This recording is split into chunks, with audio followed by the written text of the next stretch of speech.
임미현의 아침 뉴스. 사립유치원 비리 파문이 확산되는 가운데 학부모들이 집회를 갖고 비리 유치원에 대한 강력한 처벌과 국공립 유치원 확충을 요구하고 나섰습니다. 서울 강서구 PC방 살인 사건에 대한 국민적 분노가 폭발하고 있습니다. 잔혹한 범죄에 대한 처벌이 심신미약을 이유로 감경돼서는 안 된다는 청와대 국민청원에 역대 최대인 80만 명 이상이 동의했습니다. 중소기업이 어렵게 개발한 독자 기술을 대기업이 빼앗아가는 횡포가 줄지 않고 있습니다. 정부는 오는 12월 정보통신과 전기전자 업종을 중심으로 현장 조사에 나서기로 했습니다. 몰카와 미성년자 성폭행 등 군의 성범죄가 위험 수위에 이르렀습니다. 군 성범죄의 천태만상을 고발합니다.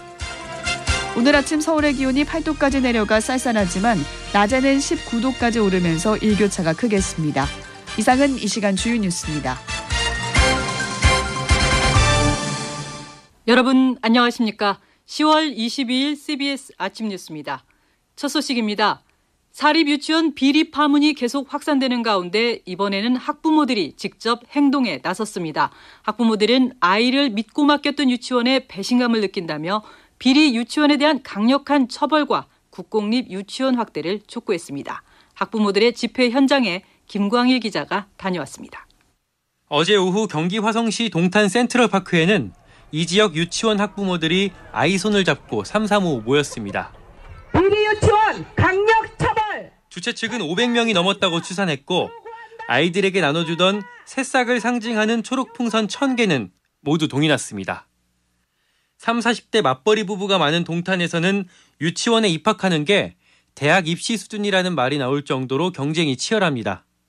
바늘구멍을 뚫고 어렵사리 보낸 환희유치원 등 일부 사립유치원에서 원장이 국비 지원금을 쌈짓돈처럼 썼다는 게 더 속상하게 다가온 이유입니다. 되게 잘 되어 있고 이런 데도 되게 많고 하니까 엄마들이 다 잘 해줄 거라고 생각하고 믿고 보낸 거예요. 신도시잖아요. 맞벌이 부부가 엄청 많은데 이 시점에서 엄마들 얼마나 힘들겠어요. 그제 서울에서는 학부모 단체 정치하는 엄마들 회원 등 40여 명이 비슷한 요구를 갖고 시청 앞에 모였습니다. 이틀 동안 있었던 두 집회에서 학부모들은 국공립 유치원을 확대하고 사립유치원에도 국가회계 시스템 에듀파인을 적용하라고 요구했습니다. 비리들을 정확하게 확인할 수 있는 제도들이 좀 정착이 됐으면 좋겠다고 생각을 했어요. 그게 쉽지 않겠죠. 그들이 엄청 반발하고 이제까지 작년부터 그거 요구했는데 당사자들 목소리를 반영해서 꼭 밀어붙였으면 좋겠어요. 수도권을 중심으로 한 이번 단체 행동이 전국으로 확산할지 그리고 정치권에서는 과연 어떤 후속 대책을 내놓을지 주목됩니다. CBS 뉴스 김광일입니다.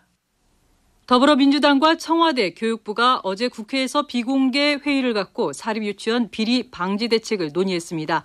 회의에서는 국가회계 시스템 에듀파인의 사립유치원 적용 등이 논의됐고 종합대책은 오는 25일 발표될 예정입니다. 또 보건복지부는 회계 프로그램을 설치하지 않았거나 급식비를 너무 적게 책정하는 등 비리가 의심되는 어린이집 2,000여 곳을 대상으로 오늘부터 집중 점검에 들어갑니다. 서울 강서구 PC방 살인 사건에 대한 국민적 분노가 폭발하고 있습니다. 잔혹 범죄 처벌이 심신미약을 이유로 감경돼서는 안 된다는 청와대 국민청원에 80만 명이 동의하며 역대 최대를 기록했습니다. 송영훈 기자의 보도입니다. 서비스가 불친절하다는 이유로 20대 아르바이트생을 흉기로 찔러 숨지게 한 사건을 두고 국민들의 분노가 극에 달하고 있습니다. 앞서 지난달 14일 서울 강서구의 한 PC방에서 30살 김모 씨는 서비스가 맘에 들지 않는다며 아르바이트생과 다투다 집에서 가져온 흉기를 휘둘러 숨지게 했습니다. 경찰에 붙잡힌 김 씨는 이후 우울증 진단서를 제출했고 이 같은 사실이 알려지자 국민들의 분노가 폭발했습니다. 잔혹한 범행은 물론 심신미약 주장에 청와대 청원 게시판에는 심신미약을 이유로 가볍게 처벌해서는 안 된다는 글이 올라왔고 엿새 만인 오늘 벌써 80만 명의 시민이 동의했습니다.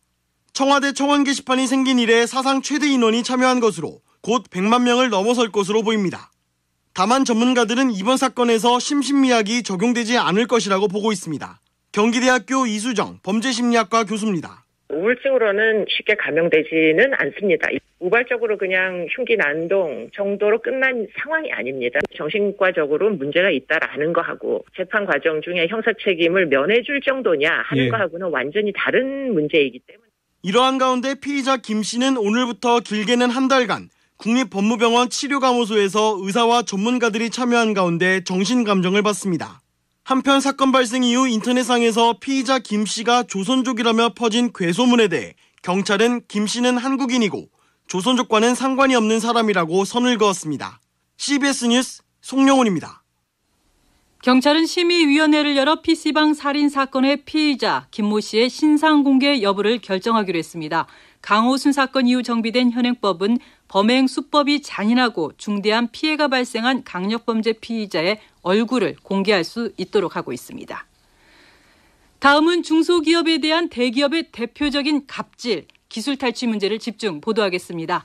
중소기업들이 애써 개발한 독자 기술을 대기업이 강탈하는 횡포가 여전히 계속되고 있는데요. 이 같은 기술 탈취 분쟁을 중재하기 위한 정부 기구가 있지만 대기업들은 책임이 없다며 발뺌하기 일쑤여서 중소기업들의 피해는 커져만 갑니다. 먼저 그 실태를 최승진 기자가 전하겠습니다. 최신 전동 실린더 기술을 보유한 중소기업 A사, 대기업의 요청으로 내부 구조를 알려줄 수밖에 없었습니다. 중소벤처기업부 관계자입니다. 대기업과를 거래를 하기 위해서 제안서 같은 거 들고 가서 우리 기술이 이렇게 개선이 되었다 소개를 했더니 대기업에서 전동 실린더를 분해해서 좀 자세한 내용을 보고 싶다 이렇게 된 거예요. A사는 나중에 B사가 동일한 구조의 전동 실린더를 이 대기업에 납품한 사실을 확인했습니다. A사는 대기업이 B사에 기술 자료를 유출한 것으로 보고 손해배상 등을 요청했습니다. 대기업이 중재위원회에 조정안을 수용하지 않자 A사는 결국 민사소송을 제기했고 지금도 소송이 진행되고 있습니다. 중기부에 따르면 2015년부터 지금까지 중재위에 접수된 73건 중 조정안이 성립된 경우는 11건에 불과합니다. 상당수 대기업들이 일단 사실관계를 부인하고 시간을 끄는 전략을 고수하면서 조정이 쉽지 않습니다. 대기업들이 중재위에 실질 권한이 없는 담당 부장 등을 내보내는 것도 조정을 어렵게 하는 이유입니다. 중재위 관계자입니다. 의사결정 권한이 있는 사람이 나오는 게 제일 좋은데 의사결정 권한이 없기 때문에 논의에 대해서 막고 방어하고 약간 이런 쪽에 좀 급급한 게 많은 것 같습니다. 소송으로 가게 되면 중소기업 입장에서는 입증하기가 어려운 데다 시간이 오래 걸리고 비용도 만만치 않아 큰 부담이 아닐 수 없습니다. 한편 정부는 중소기업 기술 탈취를 중대 범죄 행위로 보고 처벌을 강화해 나가기로 했습니다. CBS 뉴스 최승진입니다. 대기업의 기술을 빼앗긴 중소기업의 피해가 심각한 상황에 이르자 정부가 강력히 대응하겠다며 현장 조사에 나서기로 했습니다. 오는 12월 정보통신과 전기, 전자 분야를 중심으로 집중 조사가 실시됩니다. 이어서 홍재표 기자가 보도합니다. 한 중소기업의 연구소장이던 A씨는 지난 3월 핵심 기술 자료를 몰래 빼낸 뒤 회사를 그만뒀습니다. 사건은 기술보호 통합상담신고센터에 접수됐고 경찰 수사가 진행됐습니다. 하지만 이 센터에 들어온 사건 가운데 이처럼 경찰 수사로 이어진 경우는 극히 드뭅니다. 지난 2016년부터 최근까지 상담 건수 13,000건 가운데 경찰 수사는 10여 건에 불과합니다. 기술 유출, 피해를 입고도 침묵하는 중소기업들도 적지 않습니다. 이에 따라 중기부는 피해 중소기업을 돕기 위해 오는 12월 13일부터 사실 조사에 직접 나섭니다. 전직 경찰이나 국정원 출신의 전문 인력 5명 안팎을 채용해 2개의 조사팀을 꾸릴 예정입니다. 중기부 배석희 기술협력보호과장입니다. 저희가 현장에 투입될 인력을 확보하기 위해서 행안부와 협의 중에 있고 기술탈취에 대한 전문성과 노하우가 있는 인원으로 보충할 예정입니다. 현장 조사에서는 디지털 포렌식 등 최신 기법을 활용해 나가기로 했습니다. 경찰이나 공정거래위원회, 특허청과 공동조사도 이루어질 전망입니다. 대기업과 중소기업 분쟁 조정 사건 가운데 다수를 차지하는 정보통신과 전기, 전자 관련 기술 유출에 대한 집중 조사가 이루어질 것으로 보입니다. 중기부는 또 징벌적 손해배상이나 비밀유지 협약 체결을 의무화하는 방안 등도 추진하고 있습니다. CBS 뉴스 홍재표입니다. 지난 2015년부터 3년 동안 군 성범죄가 무려 1,200여 건에 달하는 것으로 나타났습니다. 이 가운데 민간 피해자는 적어도 500명이 넘습니다. 군 성범죄의 실상을 김구현 기자가 들여다봤습니다. 지난해 3월 A 이병은 서울의 한 지하철역에서 스마트폰으로 여성의 다리와 치마 속을 촬영하다 덜미를 붙잡혔습니다.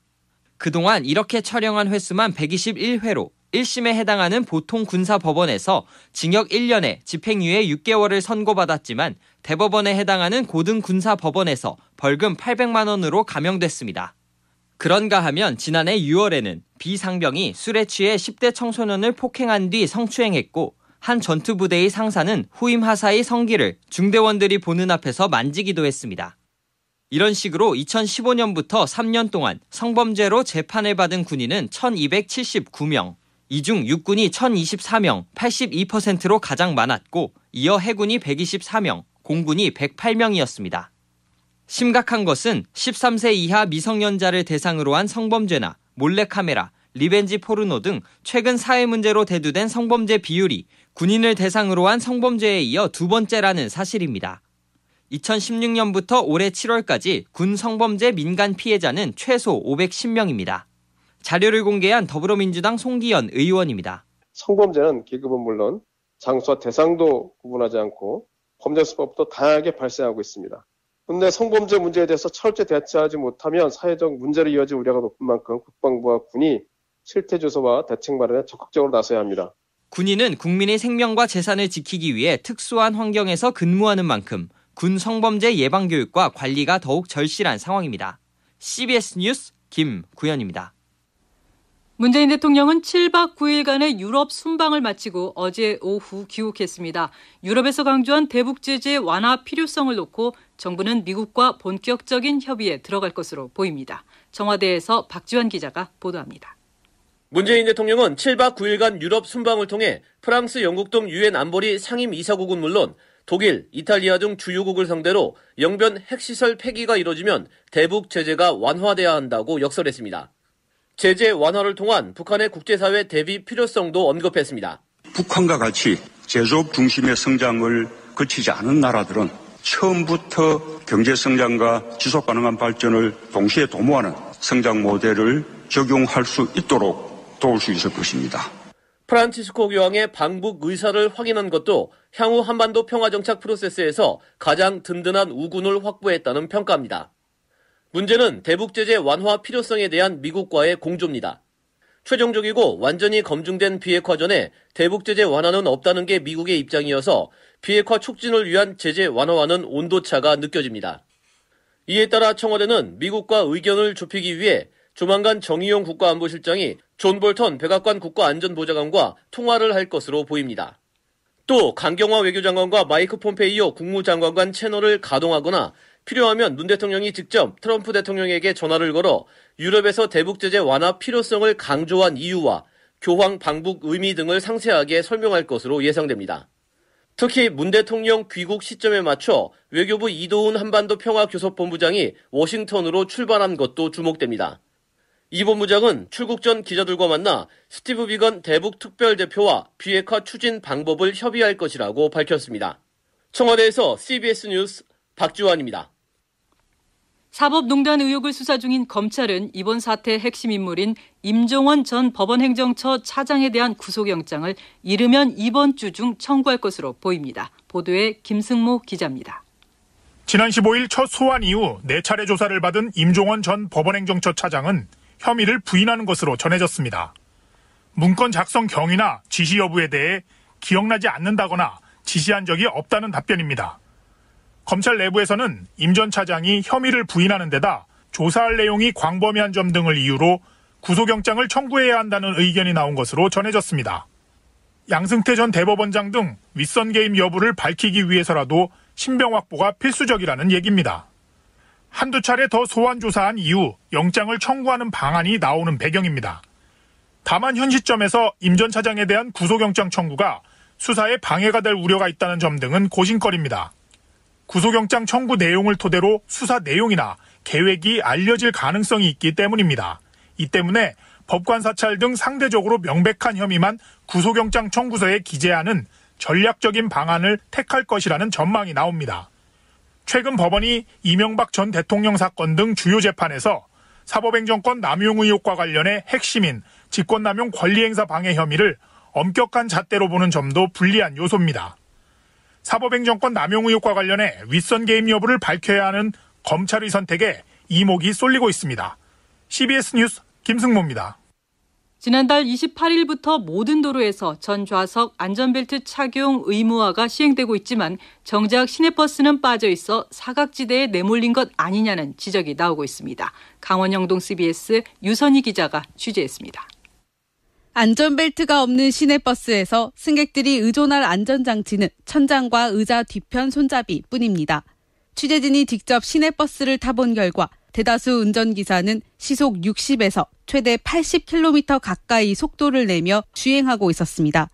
운행 중 버스와 바짝부터 추월을 시도하는 승용차들 때문에 운전기사는 몇 번이고 급정거를 반복해 몸이 앞으로 쏠리기 일쑤였습니다. 자칫 한눈을 파는 사이 사고가 발생하면 부상당할 위험에 노출돼 있어 승객들은 안전벨트가 도입돼야 한다고 말합니다. 승객들입니다. 있으면 좋을 것 같아요. 그냥 사고 나면은 튕겨들 나가니까 기둥 잡고 있거나 그렇게밖에 못하거든요. 도움이 많이 되죠. 손잡이가 있어도 브레이크 확 밟으면 충격이 엄청나요.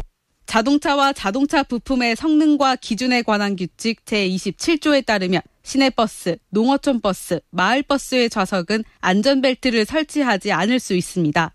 시내버스는 고속버스와 달리 비교적 저속으로 운행되고 좌석수도 많지 않은 것 등이 그 근거인데 정작 승객들은 사고 위험에 떨고 있습니다.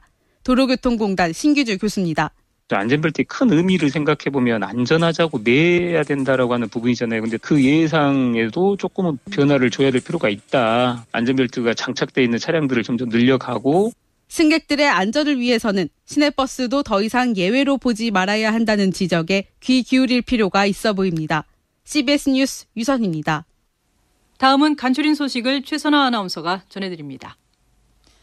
남북은 오늘 개성 공동연락사무소에서 산림협력 회담을 갖고 소나무 재선충 공동방제 방안과 양묘장 현대화 방안을 논의합니다. 오늘 회담은 9월 평양 공동선언의 분야별 후속회담 일정 중 처음 열리는 것으로 우리 측은 박종호 산림청 차장이, 북측은 김성중 산림청국 부총국장을 수석 대표로 내보냅니다.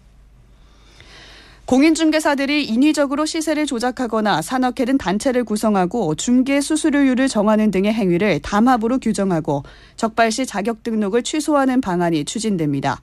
더불어민주당 윤호중 의원이 대표 발의한 이 법은 국토부와 협의된 9.13 부동산 대책의 후속 입법 중 하나입니다. 국민연금의 최고 수급액이 월 200만 원을 겨우 넘는 데 반해서 공무원 연금의 최고 수급액은 월 720만 원으로 3배 이상 차이가 났습니다.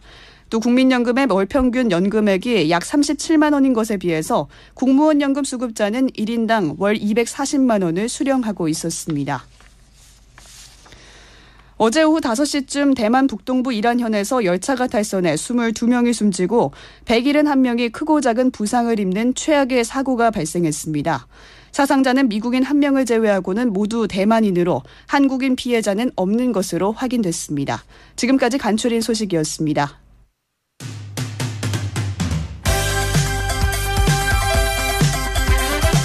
오늘의 뉴스픽. 안성용 기자의 정치를 보는 방법, 정보방 시간입니다. 안성용 기자, 어서 오세요. 예, 안녕하십니까. 오늘은 어떤 이야기 가져오셨습니까? 네, 지난주 이 시간에 올해 국정감사가 스타도 없이 이렇다 할 쟁점도 없이 진행되면서 잘 안 뜨고 있다 이렇게 말씀을 드렸었는데 그 말씀을 드린 바로 그날부터 우리 사회를 뒤흔들고 있는 두 가지 쟁점 사안이 생겼습니다. 하나는 사립유치원 비리 문제고 또 하나는 서울시 산하기관인 서울교통공사의 이른바 고용세습 논란이라고 하겠습니다. 이 사립유치원 비리에 대해서는 뭐 다수 여론이 우호적 이참에 비리를 없애야 된다 이런 이제 여론이 아주 강하니까 그 문제는 이제 넘어가고요.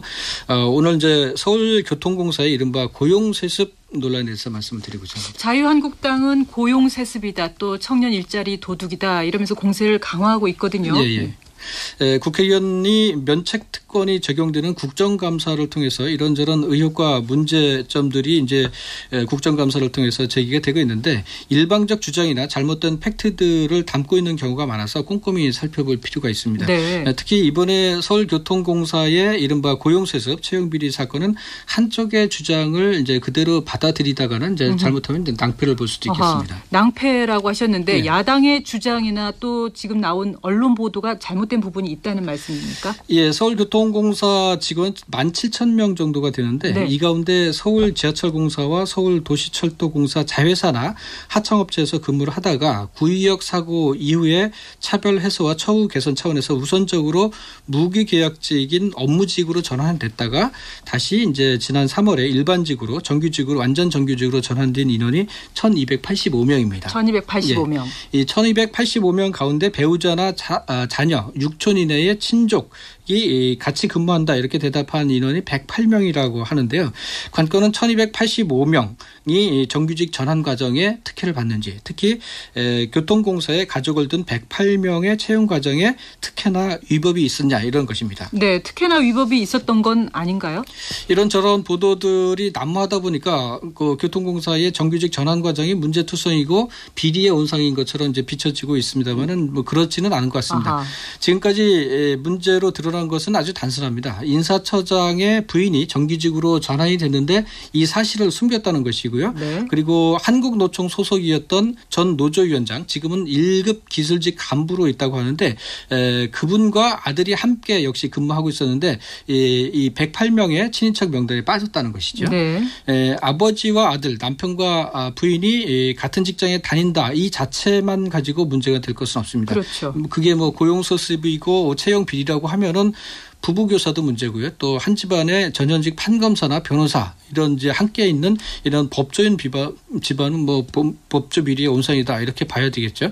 그래서 이런 것이 이제 문제가 될 수는 없다고 봐야 되겠습니다. 네, 정규직 전환 과정에서 가족이 들어왔는데 이것을 고용 세습으로 볼 수 없다 이 말씀입니까? 네, 예, 현재로서는 이제 그런 게요. 서울교통공사의 정규직 전환은 우리 사회 비정규직 문제를 해결하는 연장선상에서 봐야 된다고 이제 합니다. 네. IMF 이후에 구내식당 조리 업무는 주로 비정규직이 담당을 해왔고 또 안전 관련 일은 자회사나 협력업체에서 외주를 주지 않았습니까? 이러던 것을 2016년 6월에 구의역 사고 직후에 비정규직을 정규직인 무기계약직으로 하고 또 무기계약직을 완전 정규직으로 단계적으로 바꿨습니다. 그리고 여기서 이제 보수야당이나 보수 언론이 시비를 거는 게 왜 안전 관련직만 이제 전환한다더니 왜 저기 식당에서 일하는 분 같은 이런 분들까지 정규직으로 전환해주면서 채용잔치를 벌이냐 이렇게 이제 주장을 하는 건데 이에 대해서 서울교통공사 노동조합 측은 상시적이고 지속적인 업무를 전환하는 것이 왜 채용잔치는 이렇게 반박하고 있습니다. 이 정규직 전환 과정은 비정규직 문제를 해결하는 과정이고 양질의 일자리를 만드는 과정이었다 이렇게 설명하고 있는 것이죠. 그렇다면 청년들의 일자리를 도둑질했다 이 주장은 어떻게 봐야 될까요? 정치 공세로는 상당히 임팩트가 강하지만 네. 역시 진실에 부합하지 않습니다. 예, 정규직으로 전환된 1,285명 가운데 안전 업무직은 943명이 있습니다. 이 가운데 313명은 자회사나 협력업체 직원들의 고용을 승계한 것이고요. 나머지 620명은 일자리 확충 차원에서 공개 경쟁 방식, 그러니까 모집 공고 내고 지원자 받아서 시험을 치러서 새로 뽑았다는 것이죠. 그러니까 청년 일자리를 도둑질한 게 아니고 청년 일자리를 더 이제 늘렸다 이런 얘기가 되겠습니다. 네, 또 한 가지 노조가 그 정규직 전환을 압박하기 위해서 공사 간부 폭행했다. 사진도 함께 실렸는데 이건 어떻습니까?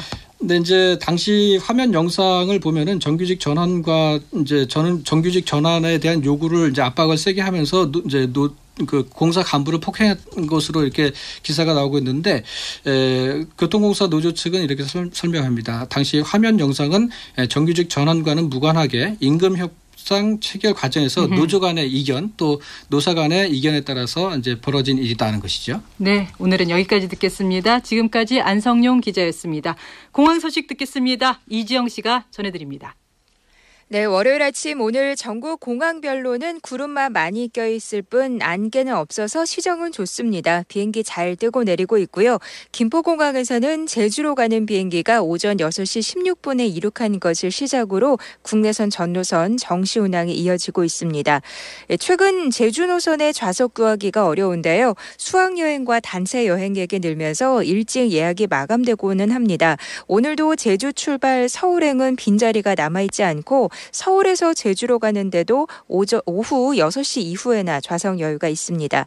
부산이나 광주, 여수 등 다른 노선은 좌석 구하기 어렵지 않겠습니다.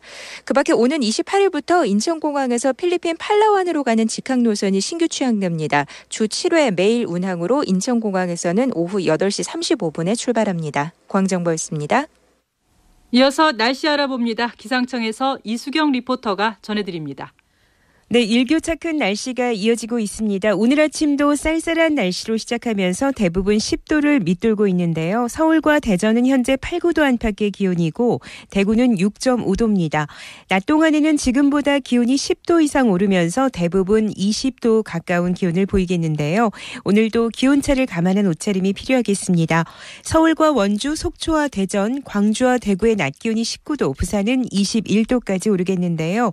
동해상에 위치한 고기압의 가장자리에 놓이면서 전국적으로는 오늘 구름이 많은 날씨가 이어지겠고 제주도는 오후부터 가끔씩 비가 내리는 곳이 있겠습니다. 한편 경기 남부와 충청북도 지역은 오늘 미세먼지 농도가 나쁨 수준을 보일 것으로 보여서 이 점은 참고를 하셔야겠는데요. 내일은 중부지방을 중심으로 5mm 안팎의 비가 내릴 것으로 예상됩니다. 10월 22일 아침 뉴스를 마칩니다. 고맙습니다.